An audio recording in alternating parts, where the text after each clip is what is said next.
Bueno, nosotros somos Ian Enrique Noguerón Lara y Valeria Rodríguez Castillo, y hoy vamos a presentar básicamente la reacción química que salva la vida, ¿no? ¿Qué hay detrás de una bolsa de aire? Y primero hay que empezar con la descripción, ¿no? ¿Cómo funciona una bolsa de aire desde el punto de vista químico?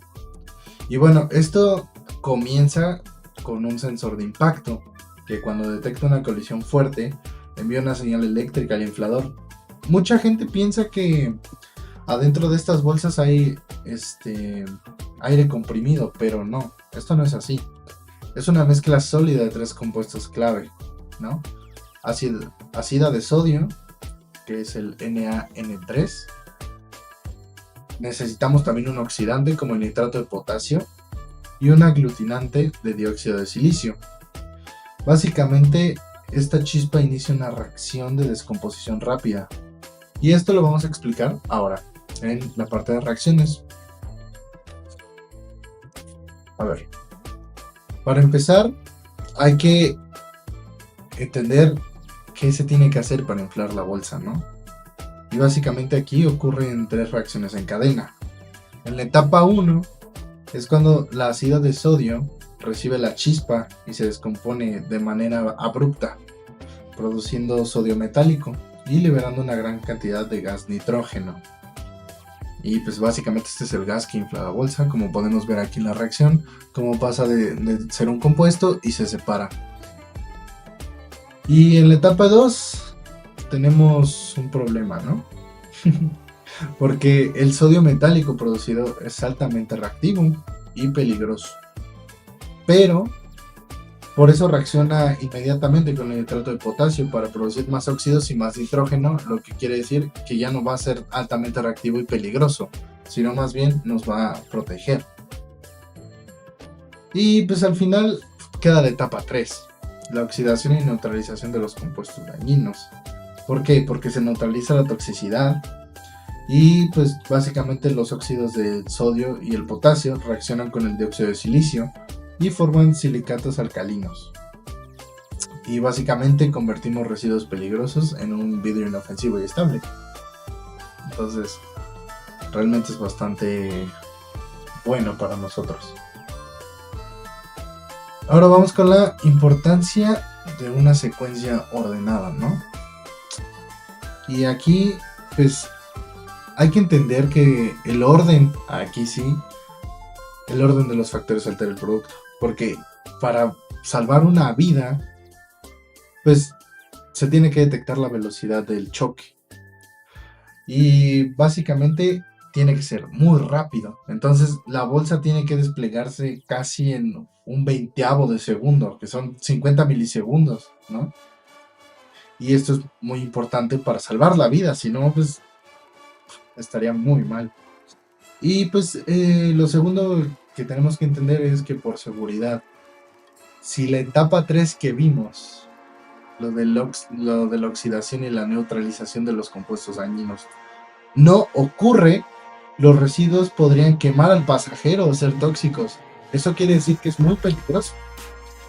Y pues básicamente todo el sistema está diseñado para inflar, amortiguar y dejar residuos, pero seguros, no ninguno dañino. Es importante entender también el procedimiento que llevan estas bolsas de aire, pero con cálculos, ¿no? Así que, pues, tenemos que identificar primero cuántos reactivos necesitamos. Y es importante utilizar la fórmula de los gases ideales, que es presión por volumen. Y esto se iguala al número de moles y la constante R, que básicamente son 0.082 atmósferas litro entre Kelvin mol. Y pues obviamente multiplicarlo por la temperatura en Kelvin. Si nosotros tomamos en cuenta pues una presión atmosférica estándar de 101.300 pascales y pues la temperatura ambiente normal de aproximadamente unos 300 Kelvin, pues podemos ver el cálculo para el copiloto. pues su bolsa es diferente, ¿no? Porque tiene un volumen de 0.100 metros cúbicos, que básicamente son 100 litros. Entonces hay que describir qué hacemos, ¿no? Primero despejamos los moles de la fórmula, así que dividimos la presión por volumen entre la constante R y la temperatura. Entonces ya cuando sustituimos, pues básicamente estamos obteniendo que nos da 4.06 moles de gas nitrógeno, que pues es básicamente lo necesario que se ocupa para que la bolsa pueda inflar. Y hay que hacerlo por estequiometría también.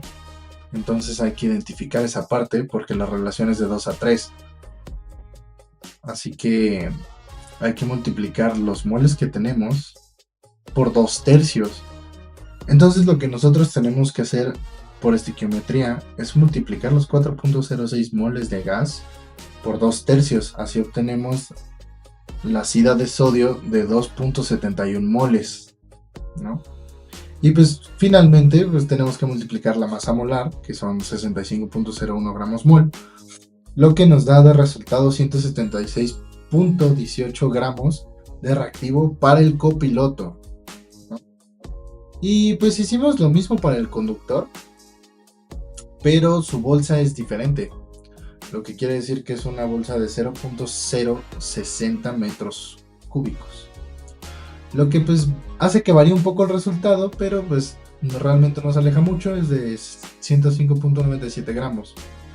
Pero aquí es importante saber que la precisión para lograr esta reacción es clave, porque si no, cualquier error podría pues, matar al conductor o al accidentado.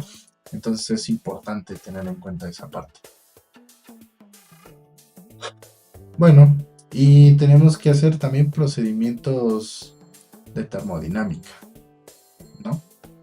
Pues vamos a, básicamente, analizamos la energía usando valores termodinámicos de 25 grados, que normalmente son los que se suelen usar.